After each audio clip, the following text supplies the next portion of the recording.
Kumusta na kayo? Natanggap niyo na ba ang balikbayan box ha? Oo, ate. Ang saya nga ng mga pamangkin mo eh. Lahat ng sapatos ay kasa sa kanila. Mabuti naman kung ganon. Ate, yung anak ko palang si Ashley malapit na ang birthday.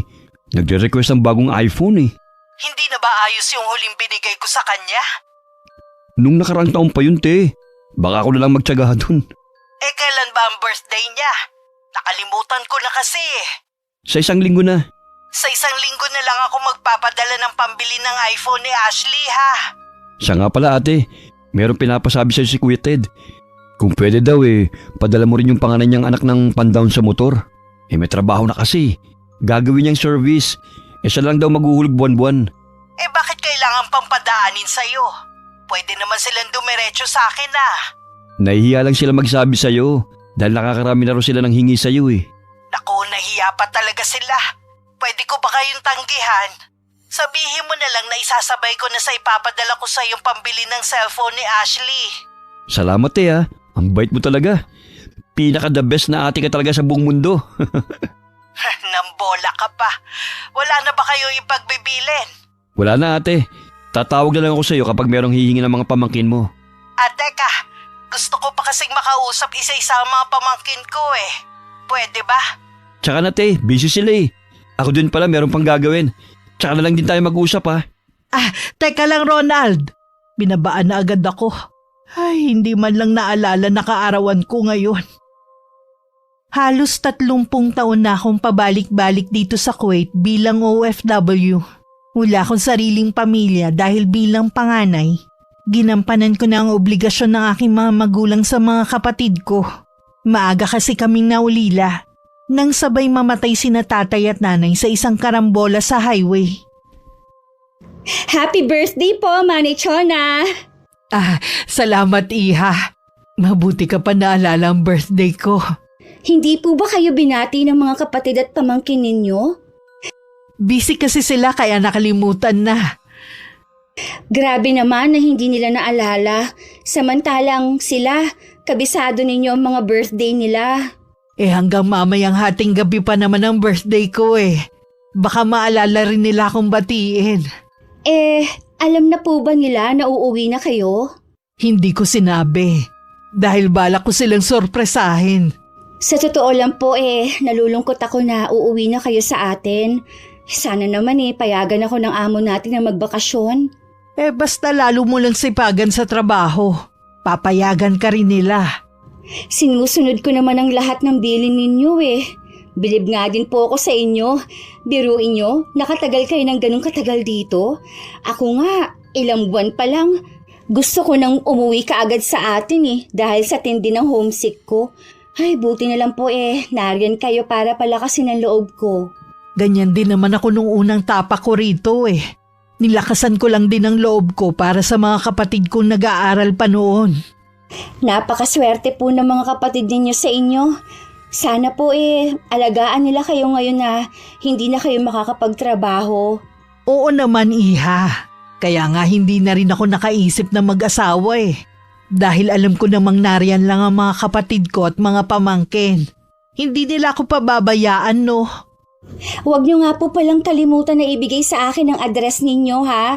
Dadalawin ko po kayo kapag nakauwi ako sa atin. Kapag nakauwi na ako sa atin, alagaan mo ang sarili mo ha.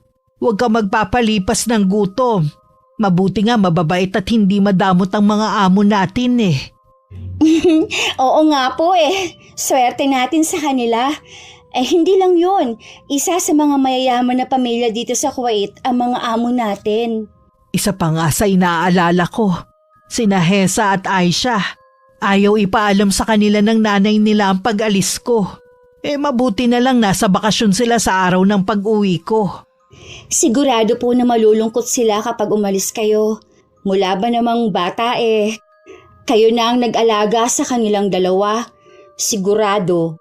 Pipigilan nila kayo kapag nalaman nila ang balak nyo. Ako din naman malulungkot at mamimiss ko sila. Kaya lang napapagod na rin kasi ako sa trabaho. Gusto ko naman makasama ang totoo kong pamilya. Kaya nga po pinayagan na kayo ng amo natin kahit labag sa loob nila. Ano po ang iniisip ninyo? Iniisip ko lang kung anong mga gagawin ko kapag nakauwi na ako sa atin. Malamang hindi na rin ako papayagang kumilos ng mga kapatid ko. Baka dun ko maranasan ang buhay, Reyna. Sa dami po ng sakripisyo nyo sa kanila, tama lang po na suklian nila kayo ng pag-aasikaso rin. Oo naman, kilala ko mga kapatid ko, no? Mababait silang lahat. Baka nga pag-agawan pa nila ako Hindi ko maiwasang mapangiti tuwing maiisip ko ang pag-uwi sa Pilipinas. May bahagi ko ang nalulungkot. Dahil matagal din ako nagtrabaho bilang kasambahay. Napamahal na rin sa akin ng mga amo ko. Lalo't napakabait nila. Lalo na ang 2 kong alaga na ngayon ay mga dalaga na. Baka naman po magkasakit na kayo niyan, Manay Chona. Ilang gabi na kayong hindi natutulog Excited na kasi talaga ako sa pag-uwi ko Parang gusto ko nang hilahin ng mga araw. Sa makalawa na po kayo uuwi. Huwag naman po kayo magmadali. Gusto pa kasi namin kayo makasama Pasensya ka na, Lynn, ha. Hindi ko man lang isinaalang-alang ang nararamdaman ninyo. Naiintindihan naman po namin kayo. Kung nasa katayuan din namin kayo ganun din siguro ang mararamdaman namin. Sana lang, Manay Chona, habang nandito ka pa, kami na muna ang pagtuunan mo ng pansin. Oo naman, ipagluluto ko nga pala kayo. Maiba po ako. Tinanggap niyo po ba ang alok ng amo natin? Hindi na kailangan, marami na silang naibigay sa akin. Tsaka may ipon naman ako. Ipinadala ko na sa kapatid ko. Sobra-sobra na yun para mabuhay ako na masagana. Buo po talaga ang tiwala ninyo sa mga kapatid nyo, ano? Hindi niyo po ba nababalitaan ng kwentong OFW? Nabalitaan ko nga yan. Nakakaawa din sila pero naniniwala din kasi ako na baka may dahilan yung mga kaanak para pabayaan sila. Baka naman hindi sila naging mabuti sa kanila. Ang mga kapatid ko naman hindi nila gagawin yun sa akin. Sa bagay nga po, kayo po ang mas higit na nakakakilala sa kanila. Tsaka, iba-iba naman po ang kapalaran ng tao Kaya kung ako sa inyo, Manay Chona, tanggapin niyo na ang alok ng ating amo. Bahala na ang amo natin doon. Ano pong bahala ng mga amo natin? Kung ibibigay ba niya sa akin balang araw tatanggapin ko. Kaya nga sabi niya sa akin kahit anong mangyari wag ako magpapalit ng numero. Oo nga pala, Manay. Baka naman pwede nyo nang palitan yung cellphone nyo kapag nandun na kayo. Aba, lumang-luma na yan Nakailang palit na kami ng cellphone. Kayo hanggang ngayon yan pa rin. Nagagamit pa naman ito Sayang ang ipambibili ko. Lagi na lang kayong ganyan. Nangihinayang bumili para sa sarili pero sa mga kapamilya, hindi. Malay mo kapag nakita ng mga kapatid ko na ganito lang ang cellphone ko Sila na magkusang bilhan ako. Masarap din kasi sa pakiramdam na bibilhan ka ng mahal mo sa buhay. Matanong kong halang po, Manay, ano po ang trabaho ng mga kapatid nyo? Yung sumunod sa akin binigyan ko ng talyer. Pinag-aral ko rin yung 2 niyang anak. Parehong sa corporate nagtatrabaho. Yung pangatlo naman pinatayuan ko ng grocery store at may apartment na pinapaupahan. Kakagraduate lang nung bunso nilang anak. Yung binigyan ko ng pang-down sa motor. Yung bunso naman namin pareho pa nag-aaral sa college ang 2 anak. Nagpaparenta naman sila ng mga sasakyan. Nakakabilib po kayo sa nagawa ninyo sa mga kapatid nyo. Kanino po kayo sa kanila tutuloy kung sakali? Doon sa bahay ng bunso kong kapatid na si Ronald. Ako kasi nagpagawa ng bahay nila Sabi ko kahit bigyan na lang ako ng maliit na kwarto ayos na yun sa akin. Sana po nakapagpagawa kayo ng sarili ninyong bahay. Hindi ko na kasi mauuna yun noon Mas inuna ko na makapagtapos ang mga kapatid ko. Tapos kayo pa rin po nagpapaaral sa mga anak nila. Sa halip na sana sila na lang para mauna naman po ninyong sarili nyo. Masaya naman ako na sila ang inuna ko kaysa sa sarili ko. Sigurado na masaya ang mga magulang namin sa nagawa ko. Sigurado po yun. Tulungan ko na nga po kayo sa pag-aayos ng mga gamit ninyo. Aba, puro pasalubong yata ito Oo, mamimigay din kasi ko sa mga kapitbahay at sa iba pa naming kamag-anak. Naging madamdamin ng huling araw ko sa mansyon ng amo ko. Maliban kay Lynn, may 2 pa kaming kababayan na driver ng pamilya at isang kusinera. Naiyak at niyakap din ako ng 2 Indonesian na kasamahan namin. Para na rin kasi kaming pamilya. At ako ang tumatayo nilang ina. Mag-iingat po kayo doon, Manay, ha? Para sa inyo, iingatan ko ang sarili ko. Yung mga biling ko sa inyo, ha? Huwag niyong kalilimutan lahat. Lagi niyo ba naman ipinapaalala Hindi po talaga namin yun makakalimutan. Kapag hindi kayo busy, pwede naman tayo mag-usap sa video call Pupuntahan ko po kayo sa inyo. Oras po na payagan ako ng amo natin na magbakasyon. Aasahan ko yan, ha? Alam mo naman ang address ng bahay ko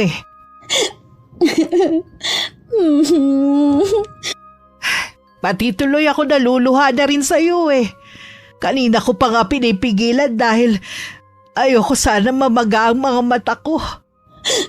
Pasensya na po, Manay. Hindi ko lang po talaga mapigilan ng umiyak.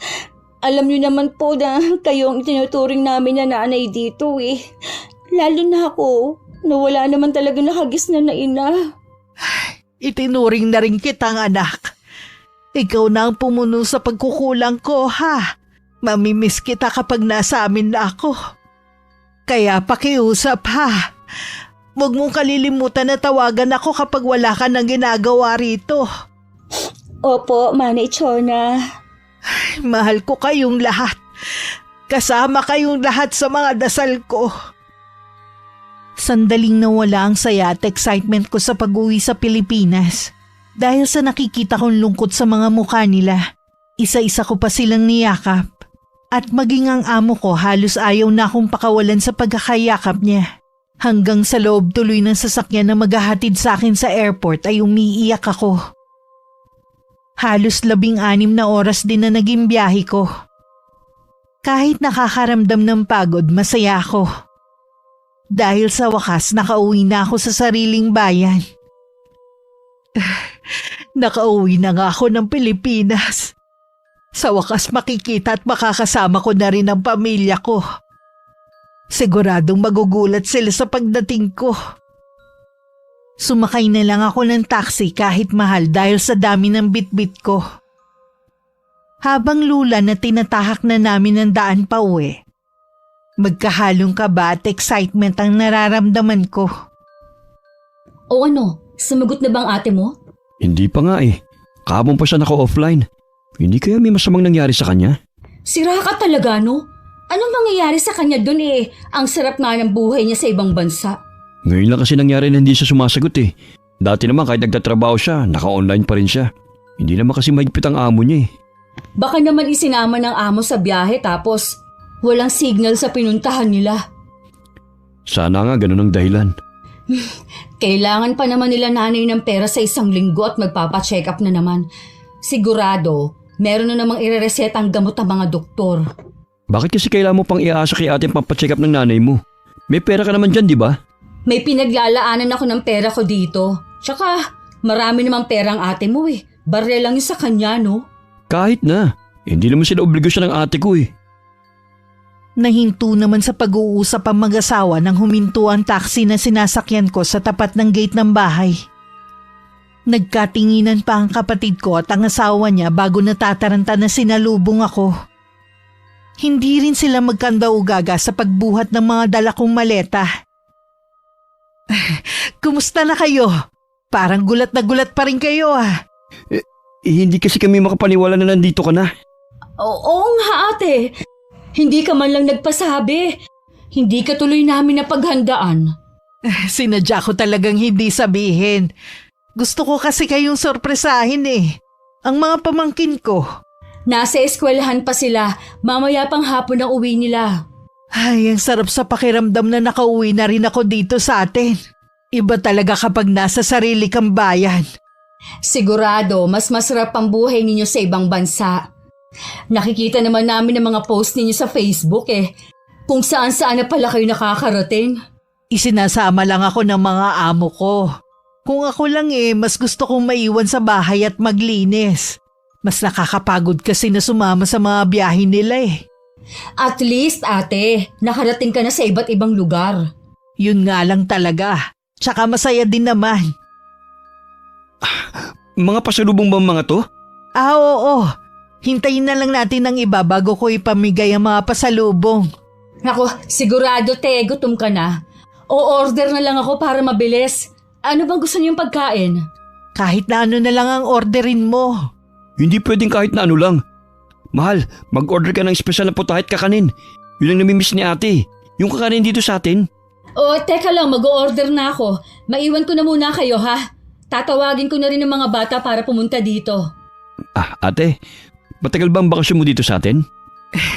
Ang totoo niya, nag-resign na ako sa trabaho ko. Hindi na ako babalik sa Kuwait. Ha? Bakit naman te? May sakit ka na ba? Hindi mo na ba kaya magtrabaho? Wala naman akong iniindang sakit maliban sa rayuma ko. Gusto ko na rin kasing magpahinga sa trabaho. Biruin mo ba naman halos 30 taon na rin ako bilang OFW. Paano yung mga pamangkin mo? Hindi pa sila nakakatapos eh. Mga anak mo na lang naman na nag-aaral. May negosyo naman kayo mag-asawa, hindi ba? Kaya nyo na silang pag-aralin. Sa bagay nga ate, gagraduate na rin naman ang panganay ko sa 1 taon. Bali si Ashley na lang ang pag-aaralin namin. Pasensya ka na te iniasa na namin sa'yo. Wala yun. Naiintindihan naman kita Nandiyan na pala sila ate at kuya. Dumating ang 2 pa naming kapatid at mga asawa nila. Kasama din ang iba ko pang pamangkin. Pagkatapos ng yakapan at batian, pinagkaguluhan na nila ang mga pasalubong ko. Nagkaroon din ng masayang kainan sa bahay. Dumalo rin ang iba naming mga kamag-anak. Malalim na ang gabi nang magsiuwian sila na malapit lang din naman ang bahay. Dahil pagod sa biyahe, tanghali na nakahiga pa rin ako. Tulog pa ba si Ate Chona?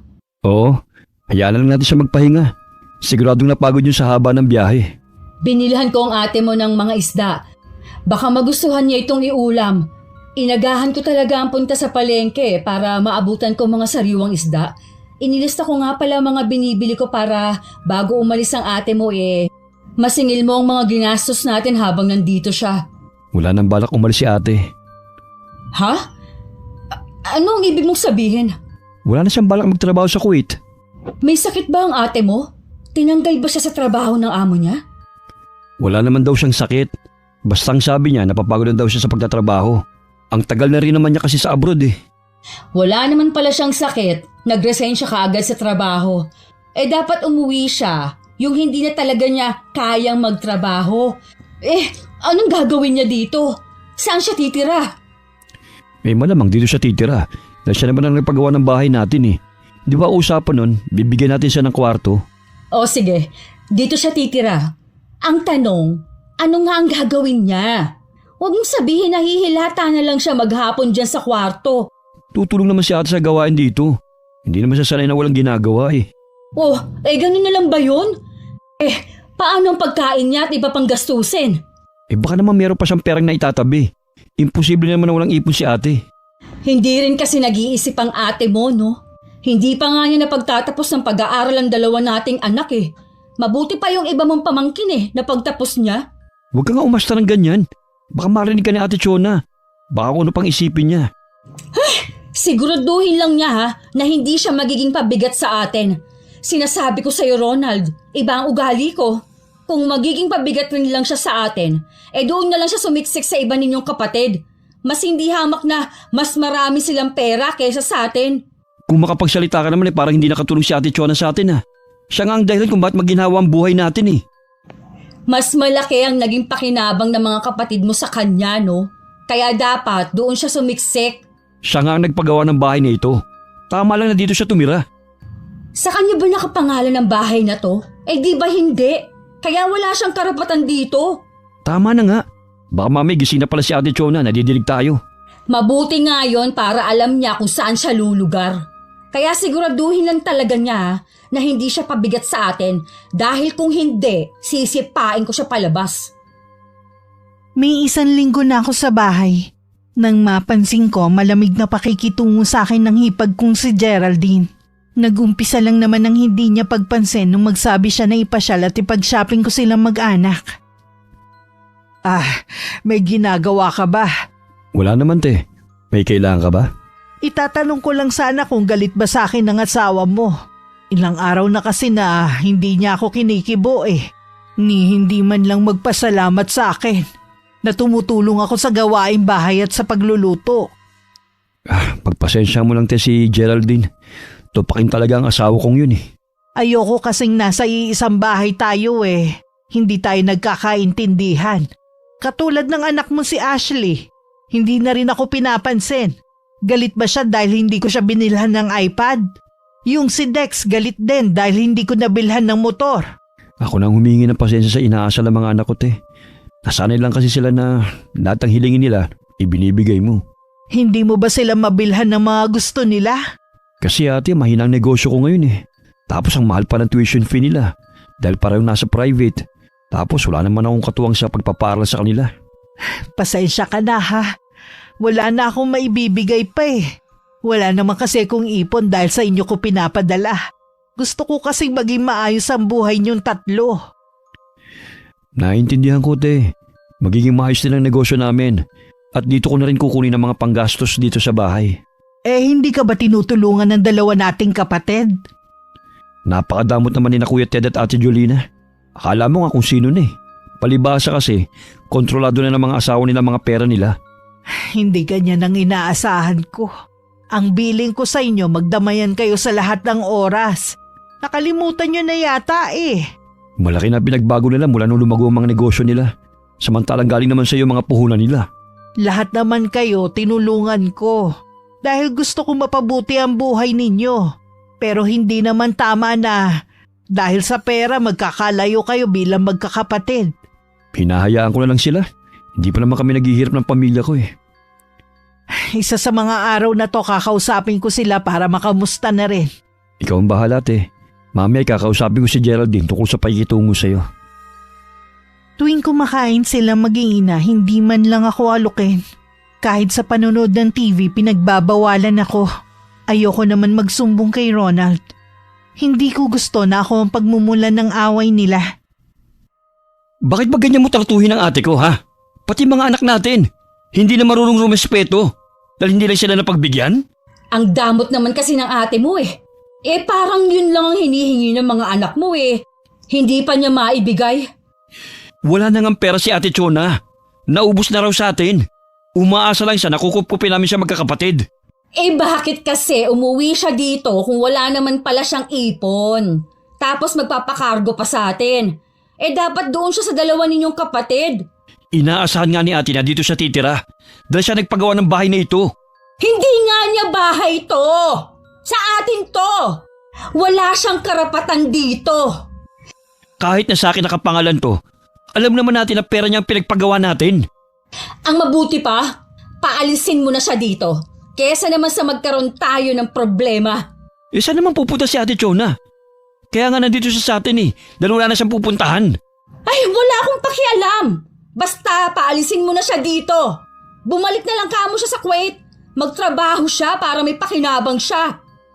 Hindi ko yun magagawa sa kanya. Malaki ang utang na loob ko sa kanya. Kung hindi mo kaya, ako ang magpapalaya sa kanya. Geraldine, saan ka pupunta? Bumalik ka nga rito. Parang walang naririnig na tumalikod at tumakbang paalis si Geraldine. Nagulat pa ako nang bigla na lang siyang pumasok sa kwarto na walang abiso. Halata din sa kanya ang galit na ipinagtaka ko. Hindi ka ba marunong kumatok ha? Hindi ko kailangan kumatok sa sarili kong pamamahay. Ano ka mo, bahay mo? Nagbibiro ka ba? Mukha ba akong nagbibiro, ha? Bahay ko to at ako ang nagpagawa nito. Wala kang karapatan na angkinin to. Bakit? May katibayan ka ba na sa'yo ang bahay na to? Ako kasi meron. Kaya hinay-hinay ka ha sa mga binibitiwan mong mga salita. Baka sipain kita palabas dito. Walang iya ka. Pagkatapos ng lahat ng ginawa ko sa inyo, ito pa ang igaganti mo? Oh, bakit? Ikaw naman ang gusto magbigay ng mga material na bagay at pera sa amin Kaya wala kang karapatan na sumbatan kami. Lumayas ka rito sa bahay ko. Pag-aari ko to. Wala kang karapatang tumira rito. Ikaw ang lumaya sa bahay na to. Hindi namin kailangan ng dagdag na palamunin. Doon ka sumiksik sa dalawa mong kapatid. Tignan natin ang tigas na mukha mo sa gagawin ko sa'yo. Bitiwan mo ako! Ano ba? Hindi mo ako mapapalis sa bahay namin. Amin to! Nakapangalan kay Ronald ang bahay na to at kasal kami! Kaya mas may karapatan ako sa bahay na to kesa sa'yo! Hindi ko akalain na wala kang delikadesa at utang na loob. Halika dito. Ha? Nasa sala na kami ng bahay nang lumabas si Ronald at ang dalawa kong pamangkin. Agad naman kaming inawat ng kapatid ko. Tama na! Ano ba kayo? Dinig na dinig sa labas ang pag-aaway nyo. Nakakaya sa mga kapitbahay natin. Yang asawa mo ang pagsabihan mo. Ang kapal ng mukha na palayasin ako. Samantalang siya ang sampid dito. Ikaw ang sampid dito. Pag-aari namin ang bahay na to. Kahit anong gawin mo, hindi mapapasa iyo ang bahay na to. Saka ba kumukuha ng kapal ng mukha ha? Hindi ko alam kung ano nagustuhan sa'yo ni Ronald Napakasama ng ugali mo. Labas ka na kung anong nagustuhan sa akin ni Ronald. At least ako may pamilyang matatawag. Ikaw, tatandang mag-isa. Oo nga pala, matanda ka na nga pala. Kaya pinagsisiksikan mo ang sarili mo sa amin. Natatakot kang mamatay mag-isa, kaya di bali na maging pabigat ka sa amin. Masyado kang makasarili. Bastos ka! Walang modo! Dapat sa'yo pinadudugo ang bibig! Walang hiya ka? Bitiwan niyo ako! Kakalbuhin ko matandang yan! Tama na sabi! Iloyin nyo na muna dito ang mami nyo. Sumama ka na muna sa mga anak mo, Geraldine. Palayasin mo na yung kapatid mo dito! Ikaw na matanda ka, hindi pa tayo tapos! Sinundan ko pa ng matalim na tingin ng hipag ko. Habang hinihila ng magkapatid papasok ng kwarto nila. Nang balingan ko si Ronald para sitahin sa inasal ng asawa niya, agad niya akong pinahinto sa pagsasalita.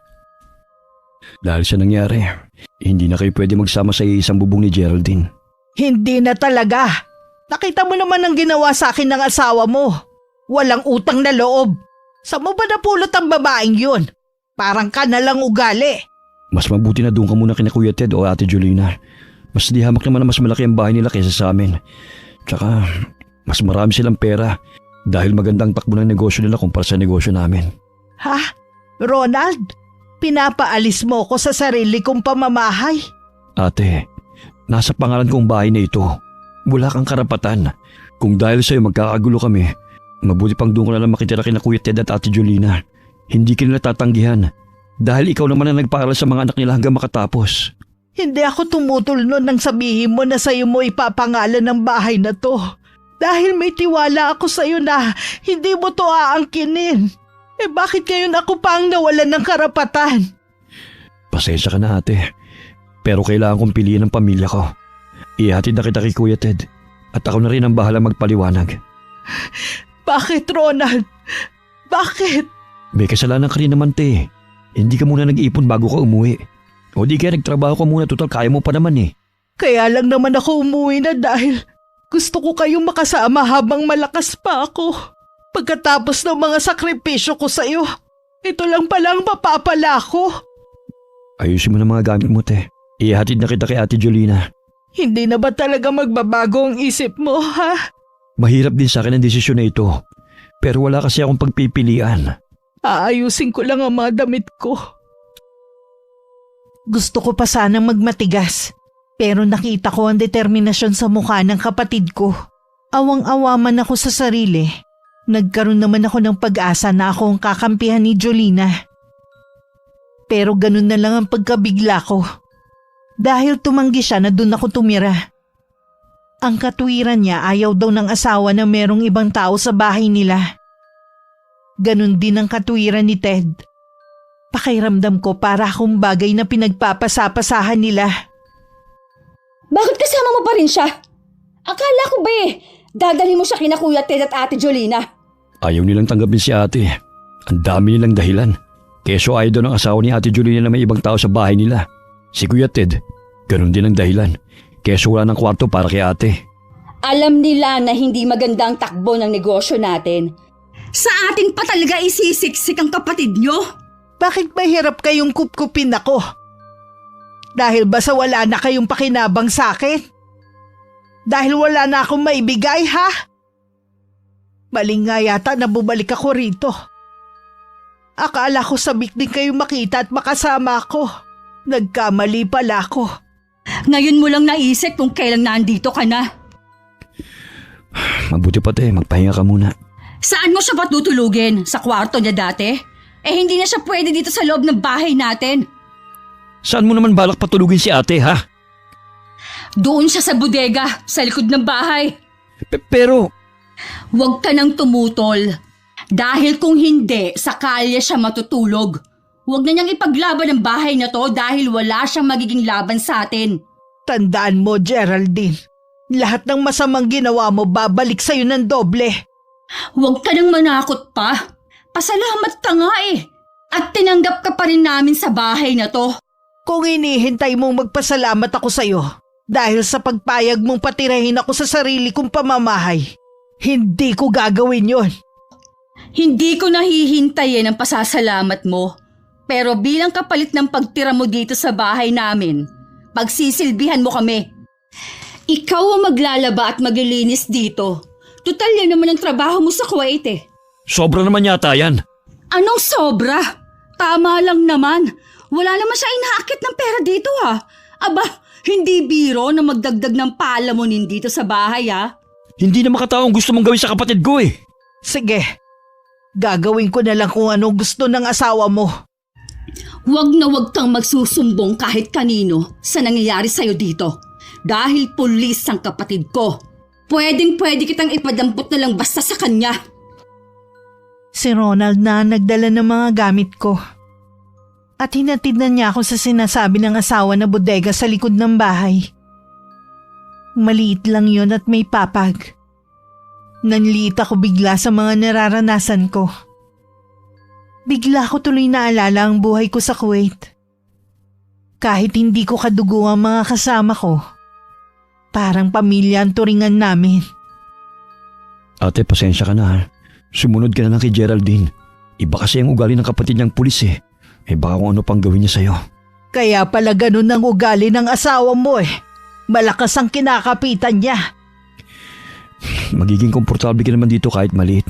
Lagi ko itong nililinis para hindi pa mahaya ng ahas at mga daga. Bigla ko naalalang sinabi sa akin ng kasamahan ko sa trabaho. Tama siya sa lahat ng mga sinabi niya. Pero hindi ako naniwala sa kanya. Tungkol saan? Tungkol sa mga OFW. Na pagkatapos magsakripisyo alang-alang sa pamilya, iiwan din pala kapag wala ng pakinabang. Hindi mo kami pwedeng sumbatan dahil kinupkup ka pa rin namin. Dapat sina Kuya Ted at Ate Jolina ang sumbatan mo. Para saan pa? Hayaan ko na lang na usigin kayo ng konsensya ninyo. Hindi ka naman namin pinilit na gampanan ng papel ang mga magulang natin Ikaw naman ang nagkusa na pag-aralin kami at isakripisyo ang sariling kaligayahan. Ginawa ko lang yun dahil mahal ko kayo. Di bali nang wala akong marating sa buhay. Basta makapagtapos kayo at mabigyan ko ng magandang buhay. Ibig bang sabihin ako lang ang nagmamahal sa inyo? At wala kayong pagmamahal ni Katiting sa akin? Mahal ka rin namin. Pero sana maintindihan mo na may kanya-kanya na kaming pamilya. Kaya hindi ka namin pwedeng i-priority. Bumalik ka na sa bahay niyo. Baka hinihintay ka na ng asawa mo. Kung kaya mo pa naman magtrabaho, mag-apply ka ng kasambay para may sarili kang pera. Kesa naman nandito ka lang. Sigurado mamaltratuhin ka lang ng asawa ko. Ganun ka ba kahina para hayaan lang na gawin yun sa akin ng asawa mo? Hindi sa lahat ng oras lagi ako nandito sa bahay. Hindi ka naman niya sasaktan sa harapan ko. Pero paano nga kapag wala ako? Ayos na sa akin ng ganito. Ang mahalaga lang naman sa akin nakikita kita at nakakasama. Sa inyong tatlo, ikaw ang pinakamalapit sa akin. Dahil bata ka pa noon at walang muwang nung mawala ang mga magulang natin. Nagpapasalamat ako sa pag-aarugwa mo sa akin mula nung bata ako. Sana lang huwag mo na lang laging binabanggit ang bagay na yan para konsensyahin kami. Huwag kang mag-alala. Huli ko na itong babanggitin sa'yo. Salamat naman kung ganun. Magpahinga ka na. Tsaka na lang tayo mag-usap. Nang mapag-isa tsaka ko lang ibinuhos ang luha na kanina ko pa pinipigilan. Buong buhay ko nun lang ako naawa ng husto sa sarili ko. Sana naging makasarili na lang ako noon. Lahat ng sakripisyo at pagmamahal parang basura lang na itinapon ng mga kapatid ko. Buong gabi kong iniyakan ang nangyari sa akin. Para kanino yung pagkain na yan? Kaya Ate Chona, dadalhan ko muna siya. Sigurado na gutom na siya. Dapat bago siya kumain, magtrabaho muna siya dito sa bahay. Gagawin niya yan pagkatapos ng almusal. Baka naman mamihasa siya na puro kain lang ang gawin dito. Kagaya na namihasa tayo sa mga padala niya. Nakalimutan mo na ba? Nakinabang ka naman ah. Lahat tayo nakinabang pero bakit tayo lang ang dapat kumupkup dun sa kapatid mo? Hingan mo dapat ng panggastos ang ate at kuya mo. O di kaya magtrabaho siya. Malakas pa naman siya. Sinabihan ko naman siya na magtrabaho para may sarili siyang pera. Magtatanong-tanong ko sa mga kakilala kung saan siya pwedeng pumasok kahit kasambahay.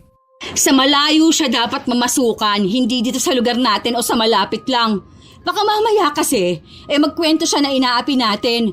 Sisiraan pa tayo ng kapatid mo eh. Usapin ko rin ulit ang mga kapatid namin. Baka may alam silang trabaho. At yung ang sinasabi mo na panggastos. Mabuti naman sumang-ayon ka. Ang laki-laki ng gastos natin sa dalawa nating anak ano. Puro sa tuition fee na nga lang napupunta ang kita natin eh. Sayang nga lang at umuwi na agad kasi ang ate mo. Yan ang ikinakagalit mo kay Ate Chona? Wala nang susuporta sa mga anak natin sa pag-aaral? Oh, bakit? Malaking tulong naman talaga sa atin ah. Kaya nakakainis. Hindi na lang niya hinintay muna na makagraduate mga anak natin ano. Parang 3 taon na lang eh. Kahit naman makapagtapos ang mga anak natin sa tulong ni ate, ganyan pa rin ang magiging trato mo sa kanya dahil wala na siyang pera. Dalhin mo na nga yan sa kanya. Ikaaga-aga eh. Sisirain mo na naman ang araw ko. Kung balak mo siyang utusan sa mga gawaing bahay, pakiusap lang. Huwag mo sana siyang sasaktan. Matakot ka sa karma. Respeto naman. Lalo't mas matanda siya sa'yo. Hindi naman totoo ang karma. Di sana noon pa nakarma yung mga kapatid mo. Bahala ka kung ayaw mong maniwala. Basta yung bilin ko ha. Oo na. Akala ko pinakamahirap na ang mga muhan sa ibang bansa. Hindi pala. Pinakamahirap ang pagsilbihan ng sariling pamilya. Hindi lang mabigat ang mga gawaing bahay. Maging ang masasakit na salitang matatanggap. Hoy, isama mo nga ito sa mga nilalabahan mo. Kailangan matuyo yan ha. Gagamitin niya ni Ashley bukas. Pwede bang kumain muna ako? Kanina pa kasi ko nagugutom eh. Pasado 3:00 na, wala pa akong tanghalian. Hindi ka pa nga nakakatapos eh. Gusto mo na agad kumain. Kung binibilis-bilisan mo lang kasi ang kilos mo, sana marami kang trabaho ang natatapos. Tinapay at kape lang kasi ang inalmusal ko eh. Kaya halos wala din akong lakas para kumilos. Hindi naman kasi ko sanay na yun lang ang kinakain ko. Ang sabihin mo, tamad ka lang. Puro pahinga ang gusto mo. Hanggat hindi ka nakakatapos maglaba dyan, hindi ka pwedeng kumain. Maawa ka naman sa akin oh. Nanginginig na talaga ako sa gutom eh. Kahit mahimatay ka pa sa gutom dyan, hindi kita bibigyan ng pagkain. Kung gusto mo, kumain ka ng papel. Para maibsan ang gutom mo. Maawa ka naman sa akin, Geraldine. Wala ka ba nanay ha? Hindi mo man lang ba naiisip na malagay din siya sa ganitong sitwasyon? Hindi mangyayari ang sinasabi mo dahil masarap ang buhay ng mga magulang ko. Bilog ang mundo. Hindi sa lahat ng oras lagi kang nasa ibabaw. At ikaw ang laging mga ape. Tandaan mo sanang sinabi kong to. Bumalik ka na nga sa paglalaba mo kaysa sa kung ano-anong sinasabi mo. Huwag mo ubusin ang pasensya ko ha. Kung ayaw mong ingudngud kong mukha mo dyan sa nilalabahan mo. Bastos ka talaga! Wala ka talagang galang sa katulad kong mas may edad sa'yo. Wala akong nagawa kundi ang ituloy na lang ang paglalaba ko. Kahit nanginginig na ang kamay ko sa gutom. Matinding pagpipigil lang sa sarili para hindi ko kainin ang bula sa harapan ko. Sinulyapan ko ang pinto. Alam kong nakalak yun sa loob para hindi ako makapasok. Mula nang sa bodega ako natutulog. Tuwing naglilinis na lang ako nakakapasok sa ipinagawa kong bahay. Kahit nung makatapos ako sa paglalaba, hindi rin ako naalalang pakainin. Nagkasya na lang ako sa pag-inom ng tubig para maibsan ang gutom ko. Ate, tulog ka ba? Ikaw pala. Pasok ka. Nagpapahinga lang ako. Katatapos ko lang kasi maglaba eh. Kararating mo lang ba? Oo, dinalhan kita ng pagkain. Salamat naman dinalhan mo ko. Kanina pa kasi ko hindi ko makain eh. Pwede ko na bang kainin? Oo naman te, may pagkain naman sa bahay eh. Ba't hindi ka kumukuha dun? Bawal kasi kung pumasok sa loob ng bahay niyo eh. Lagi rin nakalakang pinto. Sana naman eh. Kahit sa pagkain, wag niyo naman akong pagdamutan. Sa akin naman lahat ng trabaho eh. Hindi ko talaga kayang nalilipasan ng gutom. Huwag ka mag-alala te, sasabihan ko si Geraldine. Siya nga pala, kinausap ko si na Kuya Ted at Ate Jolina. Ano ang napag-usapan ninyong magkakapatid? Tungkol ba sa akin?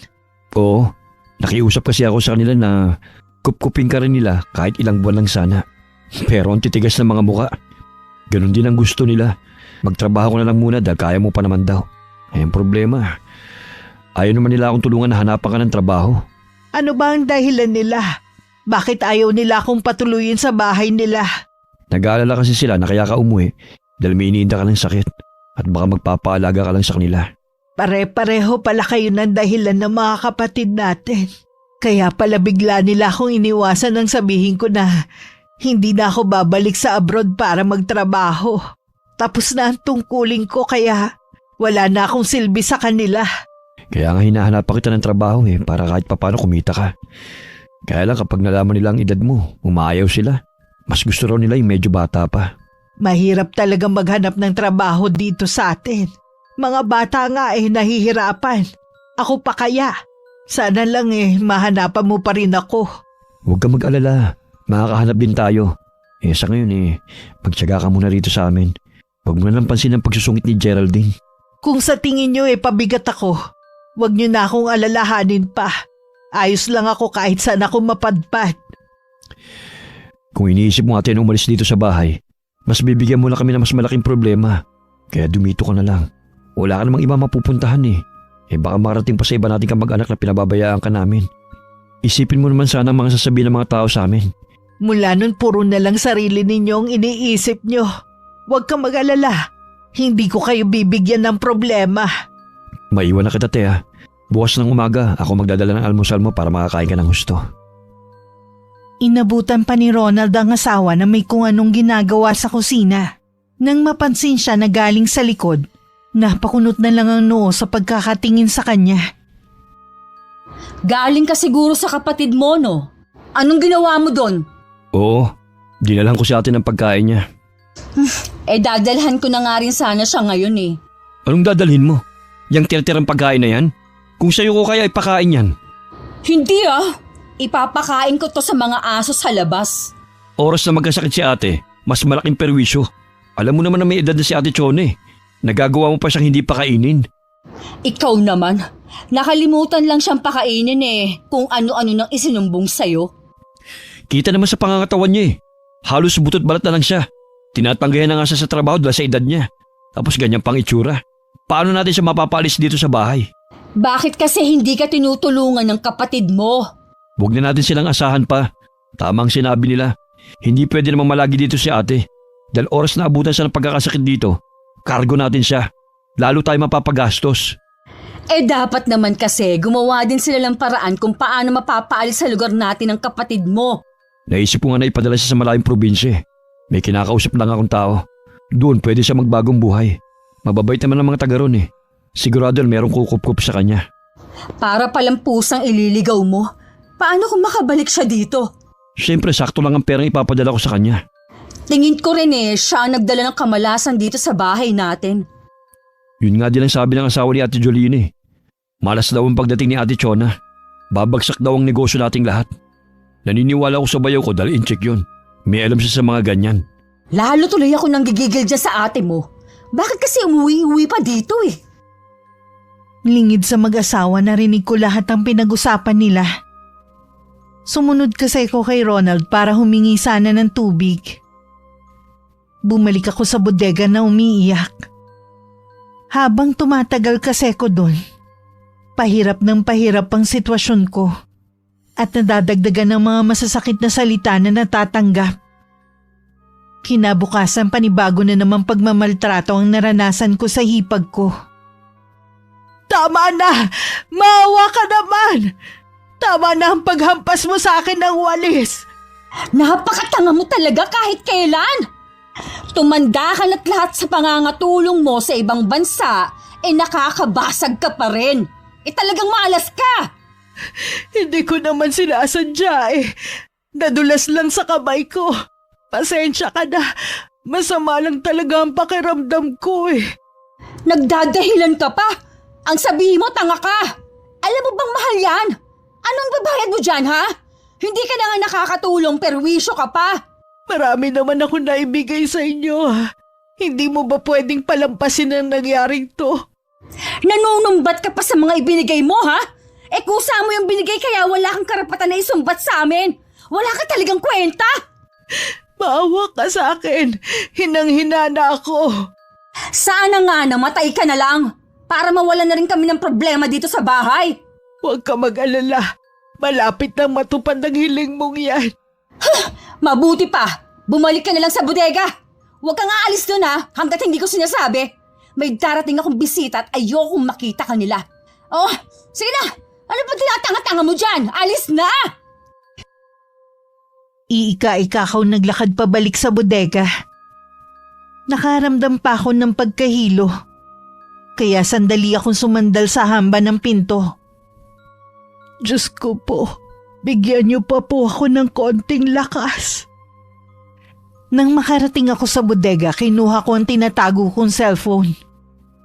Natatakot kasi ako na baka pati yun kunin ng hipag ko. Sakto naman na meron tumatawag sa messenger. Pagbukas ko ang nakangiting mukha ni Lynn. Manay Chona! Ay, kumusta na po kayo? Oh, bakit parang pumayat yata kayo at galing pa yata sa pag-iyak? Lynn, ayoko na. Pagod na ako. Sana hindi na lang ako umuwi dito sa amin. Bakit po, Manay? Ano ang nangyari sa inyo dyan? Tama ka. Totoong kwento ng mga nararanasan ng mga OFW. Pagkatapos ng mahabang sakripisyo nila sa pamilya, ni isa, wala man lang mag-alaga. Mas masahol pa sa hayop ang trato nila sa akin. Gusto pa nila ako iligaw na parang pusa. Anong klaseng mga kapatid ang mga yan? Pagkatapos sa mga ginawa ninyo sa kanila, yan pang igaganti nila? Kung alam lang nila kung gaano sila kaswerte sa inyo. Ang hipag ko nagpapahirap sa akin ng husto. Gusto niya na akong mamatay. Hindi ko alam kung bakit ganun na lang ang galit niya sa akin. Mauna na lang kamo siya. Walang utang na loob. Salamat tumawag ka. Ikaw talaga ang gusto ko makita sa uling sandali. Baka kasi hindi na ulit tayo magkita sa personal. Huwag po kayong magsalita ng ganyan. Hintayin niyo po ako, ha? Pupuntahan ko kayo dyan. Gaya ng pangako ko sa inyo. Napakalayo mo, Iha. Hindi ka agad makakapunta rito. Nandito na po ako sa atin. Kagabi po ako dumating. Kahit na pagod pa po ako sa mahabang biyahe, pupuntahan ko po kayo, Manay. Hintayin niyo ako, ha? Sige, Iha. Sunduin mo na ako. Ayoko na rito. Gusto ko na lang magpakalayo-layo. Hindi man lang nila masuklian ng pagmamahal at respeto ang ginawa ko sa kanila. Puro sama ng loob lang ang ibinigay nila sa akin. Magbabayad sila sa ginawa nila sa inyo. Sisiguraduhin ko po yun, Manay Chona. Huwag na po kayo matakot. Pupuntahan ko na po kayo. Hindi na ako matatakot at mag-aalala dahil nandyan ka na. Bigla ko nabuhayan ng pag-asa pagkatapos ng pag-uusap namin ni Lynn. Nahiga muna ako dahil hindi pa rin nawawala ang hilong nararamdaman ko. Panay ang dasal ko rin sa isip na sana maging ligtas si Lynn sa pagpunta sa akin. Bakit ka umiiyak? Sino bang kausap mo? Sabi ko na nga ba eh. Kaya hindi ako mapakali. May masama na palang nangyayari kay Manny Choda. Mabuti na lang inutusan ako ng amo namin dahil hindi siya makontak. Anong lagay ng kaibigan mo? Sa nakita ko po, sobrang payat po niya. Umiiyak din po siya at gusto nang umalis sa bahay ng kapatid niya. Hindi po maganda ang trato sa kanya. Sasamahan na kita sa pagpunta sa kanila. Gusto ko rin kasi makasigurado. Makasigurado po saan? Kung siya ang babae nang iwan sa akin, dahil mas pinili niyang gampanan ng obligasyon sa mga kapatid.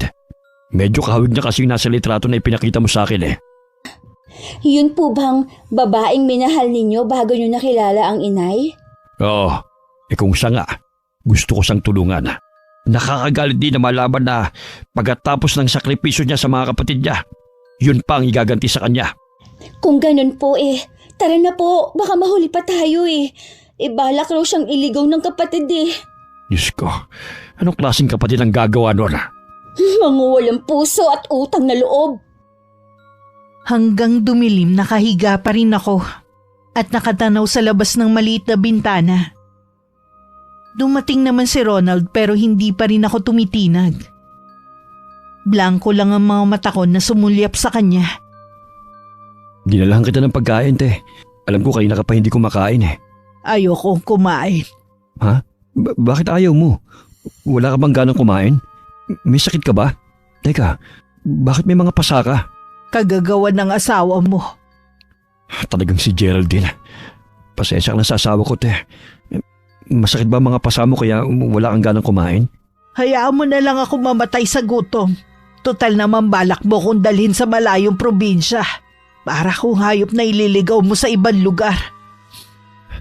Ate, hindi naman ganun yun. May trabaho naghihintay sa inyo ng mga kasama mo. Mga matatanda rin ba na ayaw alagaan at kupkupin ng pamilya nila? Akala ko ba gusto mo magtrabaho? Ito na ang pagkakataon mo. Hindi ko na rin kakayanin ng trabaho. Dito pa lang sa bahay niyo pagod na ako. Hindi ka kasi pwede dito sa bahay, te. Lalo kasi nagagalit si Geraldine. Dahil ako ang nagdadala ng kamalasan sa bahay na to. Narinig ko lahat ang pinag-usapan niyo ng asawa mo. Mas pinaniniwalaan mo pa talagang sinabi ng bayaw mo kesa sa akin. Ikukuha mo na kita ng gamot. Mainit ka Ipinikit ko muna ang mga mata ko dahil sa hilong nararamdaman ko. Kumakalamang sikmura ko dahil sa gutom. Pero wala akong lakas para kumain. Kahit nang bumalik si Ronald kasama ang asawa, hindi ako nagmulat ng mga mata. Kasalanan mo to kapag may masamang nangyari kay ate. Hindi ko naman sinasadya yung ginawa ko sa kanya kanina. Nagdilim lang talaga kasi yung paningin ko nang makabasag siya. Para yun lang, binugbog mo na siya kagad? Painumin mo na lang kasi ng gamot. Ate, inumin mo na to para gumaling ka na. Ayaw naman magising. Baka kailangan na natin siyang dalhin sa ospital. Mabuti pa nga. Dito ka lang. Ihanda ko lang ang kotse. Pagpasok sa loob ng bahay, naabutan na ni Ronald ang mag-ama. Nagpakilala si Lynn na kaibigan ko. Ipinakita rin niya ang mga litrato namin na magkasama sa Kuwait. Napilitan na rin ng kapatid ko na ipaubaya ako sa mag-ama. Lalo't sinabi ng dalaga na nagkausap kami. May tatanong sana ako. Ano yon? Sabi mo nasa Kuwait ka. Paano ka nakapunta ng mabilis dito? Kararating ko lang nang tawagan ko si Manny Choda. Bala ko talaga siyang puntahan dito para sorpresahin. Yun pala, ako ang masusurpresa sa kalagayan niya. Kung meron man siyang sinabi sa'yo, nagkaroon lang ng hindi magandang pagkakaunawaan. Ang laki ng bahay niyo, pero hinayaan mo lang na sa bodega matulog ang kapatid mo. Alam ko rin na siya ang nagpagawa ng bahay na ito. Dahil umaasa siya na kukupkupin ninyo siya kapag hindi na niya kaya magtrabaho. Tingin ko marami kang alam tungkol sa buhay ni ate. Marami talaga. Mahal na mahal niya kayo. Wala siyang bukang bibig kundi ang pagmamahal niya sa inyo. Hindi bali nang walang matira sa kanya basta meron kayo. Ang tanging gusto lang naman niya, suklian ninyo ng pagmamahal ang ginawa niya pero hindi niyo pa masuklian. Pera lang talaga ang habol niyo sa kanya. Umalis na nga kayo! Isama na ninyo yung matandang walang silbi na yan ha! Ang dami mo pang satsat! Sobrang pagmamalupit ang ginawa mo sa hipag mo. Kakarmahin ka rin sa mga ginawa mo. Tingin mo sa kanya wala nang silbi dahil akala ninyo wala na siyang pera. Anong ibig mong sabihin na akala namin wala na siyang pera? Di ba wala naman talaga? Wala na nga talaga dahil kayo ang umubos. Dahil sa kabaitan at kabutihan ni Manay Chona, binigyan siya ng malaking halaga ng amo namin. Kahit hindi na siya nagtatrabaho, mabubuhay siya ng marangya. Totoo ba yan? Kaya nga ako biglang umuwi dahil na rin sa utos ng amo namin. Hindi niya kasi makontak si Manay Chona, kaya labis siya nag-aalala. Ronald, si Ate Chona. Kailangan na naming umalis. Huwag kayong mag-alala. Hindi ko pababayaan si Manay Chona. Teka, saan niyo dadalhin ang kapatid ko? Kailangan ko malaman. Dadalhin namin siya sa ospital para malaman kung lagnat lang ba ang sakit niya. Sasama ako. Sumunod ka na lang. Hindi ka namin maaaring pasakayin sa dala naming sasakyan. Sumama nga hanggang sa ospital si Ronald. Pero hindi ko siya pinalapit sa akin. Hindi ko rin maalis ang tingin ko sa matandang lalaking kasama ni Lynn. Pamilyar kasi siya sa akin. Ricardo, ikaw nga. Ako nga. Akala ko hindi mo na ako makikilala. Hindi kita makakalimutan kahit gaano pa katagal. Kumusta ka na? Ayos lang. Ako nga ang dapat mangamusta sa iyo Kita mo naman ang naging kalagayan ko ngayon. Nagulat nga ako dahil ang layo ng itsura mo ngayon sa mga litrato na ipinapadala mo sa akin, Lynn. Noon pa naghihinala na ako na kilala kita. Kaya nang sabihin ng anak ko na pupuntahan ka niya, hindi na ako nag-atubili na sumama. Anak mo pala si Lynn. Napakabait at malambing na bata. Wala na nga siyang bukang bibig kundi ikaw. Salamat nga pala sa pagdadala niyo sa akin dito sa ospital. Akala ko talaga hindi na ako tatagal. Hindi yun pahihintulutan ng Panginoon. Balak mo bang magsampa ng kaso? Hindi na. Mas gusto ko na lang lumayo at mamuhay na hindi sa kanila umaasa. Nagpapasalamat na lang ako na nangyari to para makilala ko ang pamilya ko. Kaya ka pinagpala dahil napakabuti mong tao. Hintayin mo si Lynn ang magsabi sa'yo. Siguro maganda ang sasabihin ni Lynn. Nakangiti ka kasi Maganda talaga dahil makakatulong yun sa pagbabagong buhay mo. Ganun ba? Nasaan ba si Lynn? Nasa labas lang siya at may inaasikaso. Papasok na rin yung mamaya. Nang mga sandaling yun, kausap ni Lynn ang kapatid ko sa labas ng kwarto kung nasan ako. Nasa maayos na ang lagay ni Manay Chona. Pwede ka na umuwi. Gusto ko sana siyang makausap. Ayaw kanyang kausapin. Sinabi niya na tinatapos na niyang koneksyon sa inyo. Sana naman respetuhin ninyo ang kagustuhan niya. Hindi maaaring gusto niya. Pamilya niya pa rin kami. Pamilya na kahit kailan, hindi siya trinato ng maayos. Ang asawa ko lang naman na nagmamaltrato sa kanya Lagi ko namang sinasaway si Geraldine. Nagmamalasakit ka lang naman sa kanya ngayon dahil alam mong may pera na siya. Bakit pa ayaw mo kong palapitin sa kapatid ko, ha? Kung ipipilit mo ang gusto mo, tatawag kami ng pulis. Kukumbinsihin din namin na magsampa ng kaso si Manay Chona. Hindi magagawa ni Ate Chona na sampahan kami ng kaso. Kilala ko siya. Hirap ng pinagdaanan niya sa inyo. Sa palagay mo, hindi pa niya yun maiisip para lang makagante? Babalik ako kasama ang mga kapatid ko. Kami ang pamilya ni Ate Chona. Dapat sa amin siya, hindi sa inyo. Lumalabas talaga ang pagiging swapang ninyo pagdating sa pera, no? Wala ka ng pakialam pa. Basta babalik ako. Hindi mo pwedeng itago ang kapatid namin. Nang makauwi sa bahay, nadatnan ni Ronald ang dalawa naming kapatid at pamilya nila.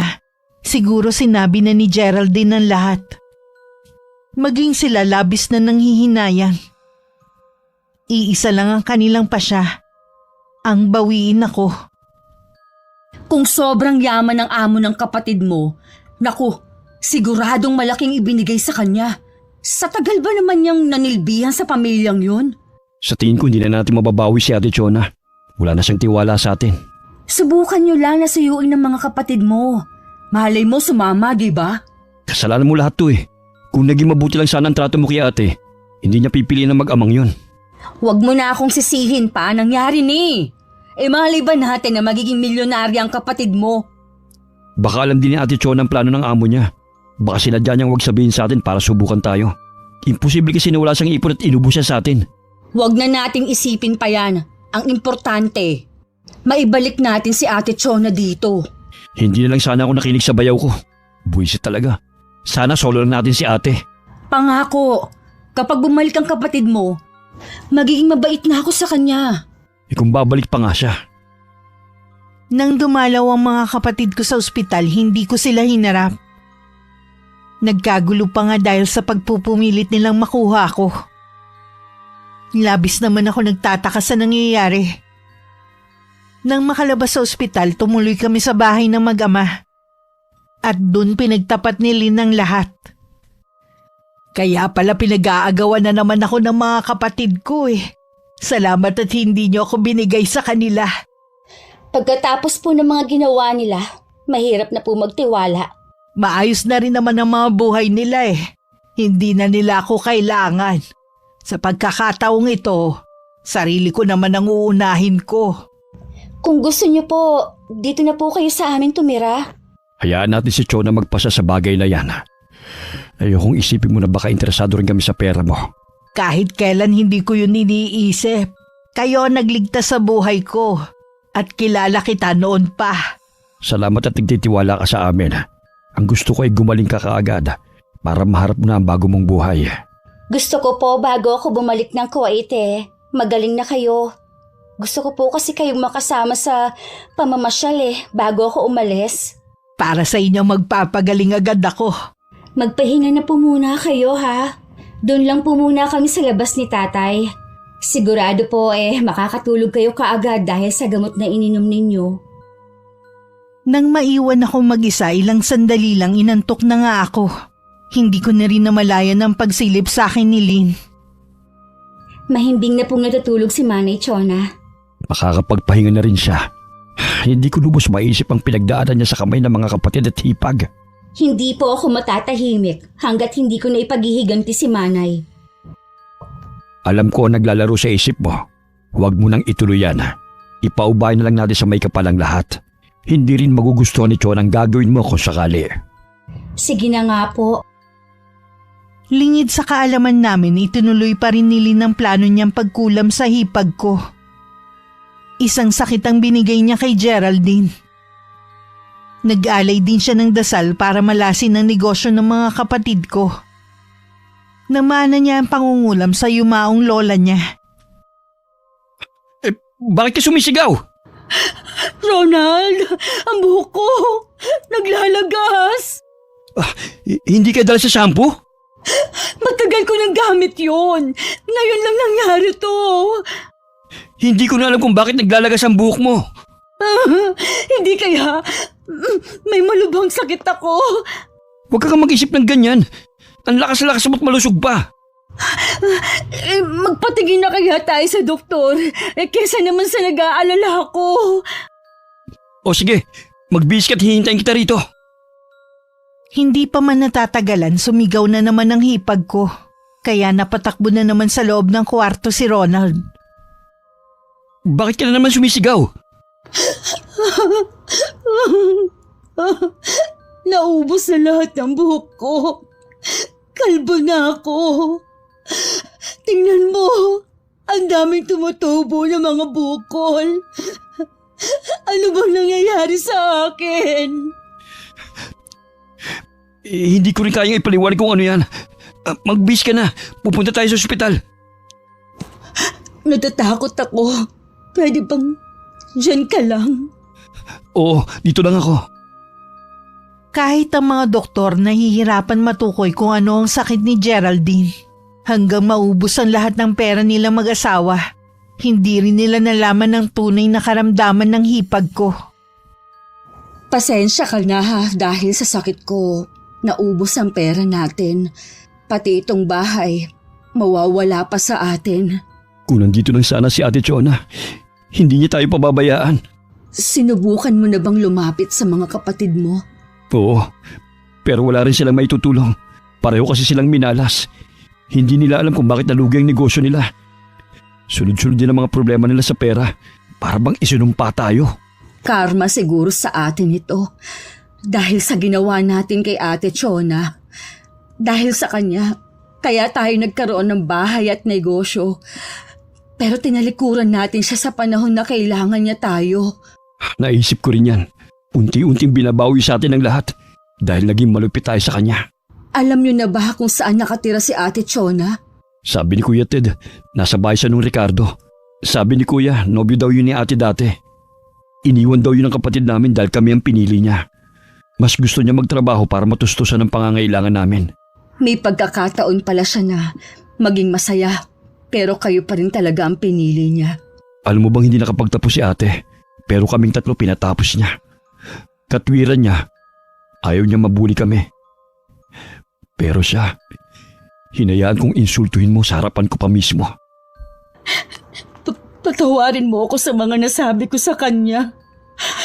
Nagsisisi na ako sa lahat ng masamang nagawa ko sa kanya.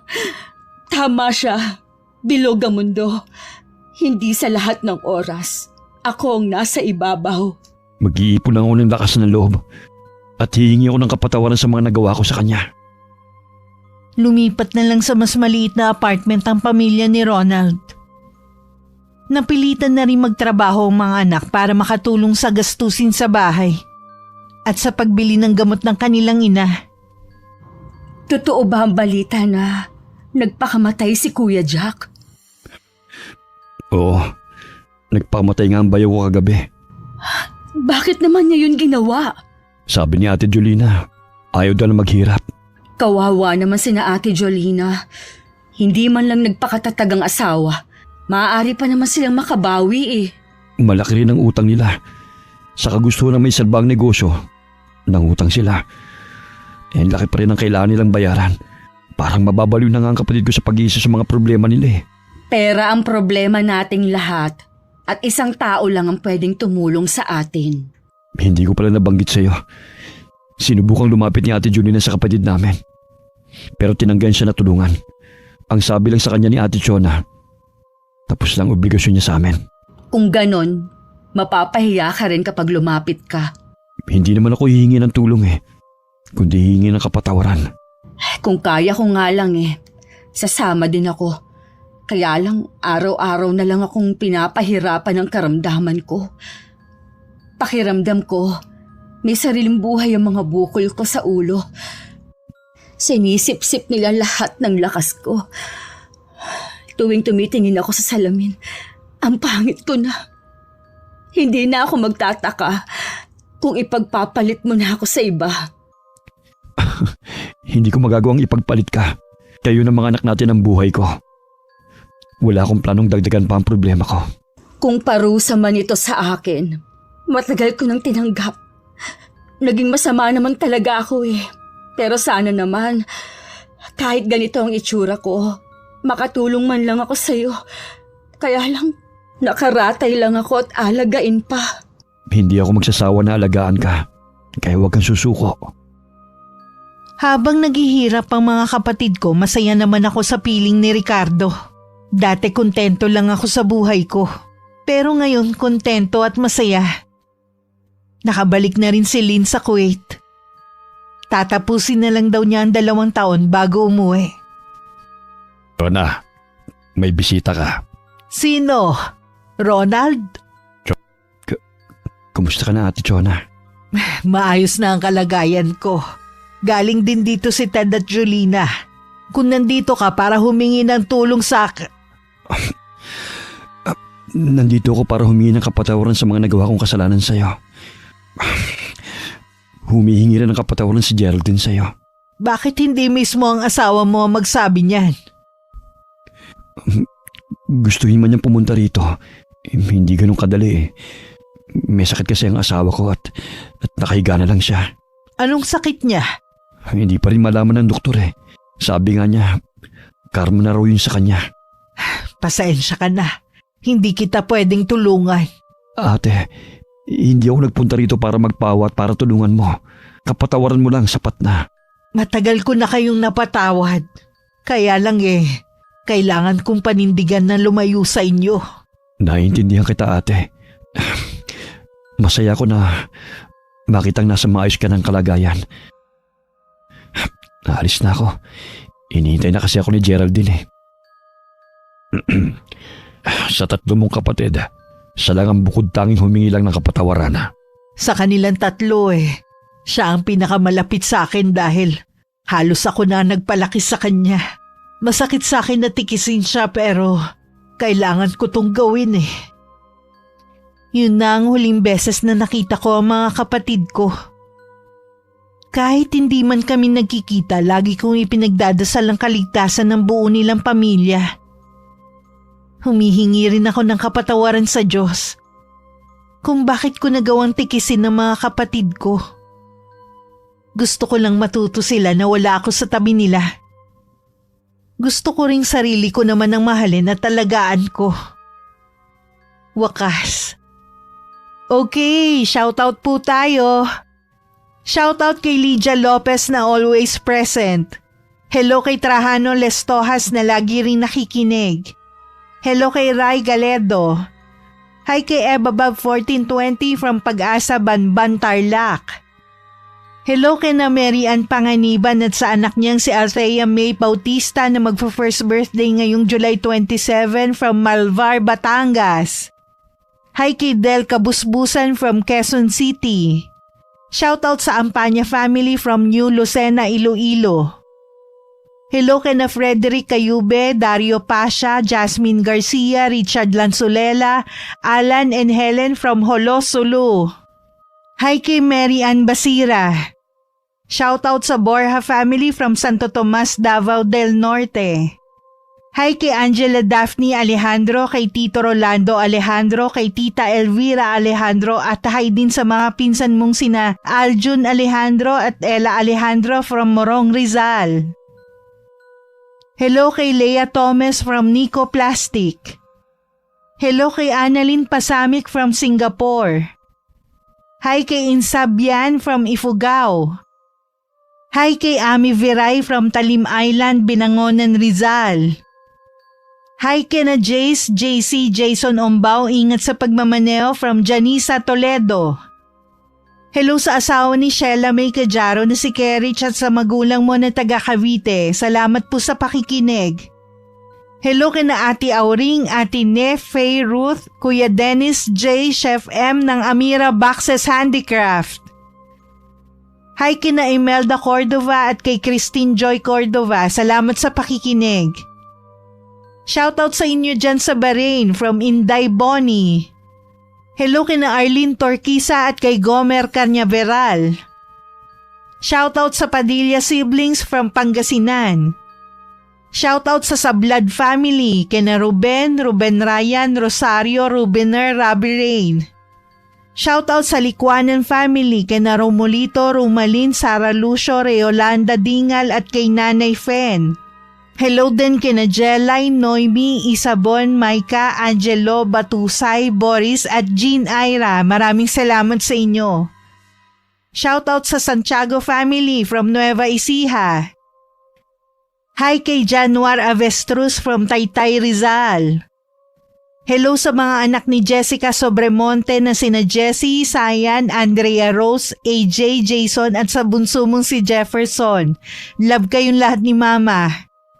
Hi kay Emeline Napoles from Dalig, Balayan, Batangas.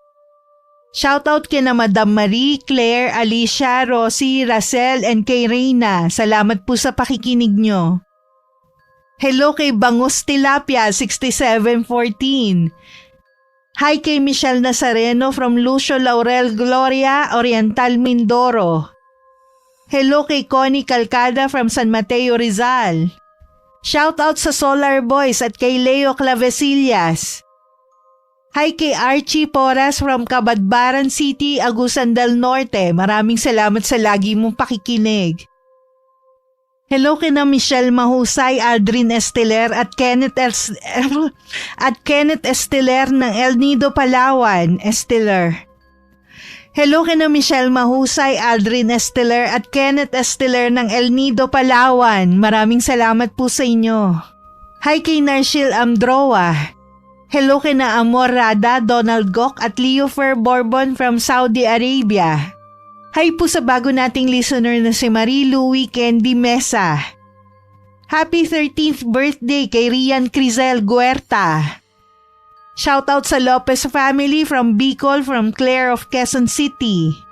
Hi kay John Del Cacha from Calamba. Shoutout sa Marfil family from Parañaque City. Hello kay Aiza Muñez from Qatar. Hi kay Nene Gayas from Mandaluyong. Hello kay Lady Dam. Hi kay Evelyn Graho, salamat po sa pakikinig. Hi kay Marisa Villanueva from Italy. Shoutout sa Acros family and Tumaliwan family from Tuguegarao.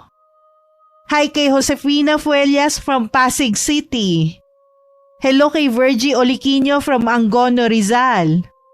And shoutout sa Inaria family na lagi pong nakikinig. Maraming salamat po sa pagsuporta nyo at pakikinig. Hanggang sa susunod, ingat, God bless. Kumusta na kayo?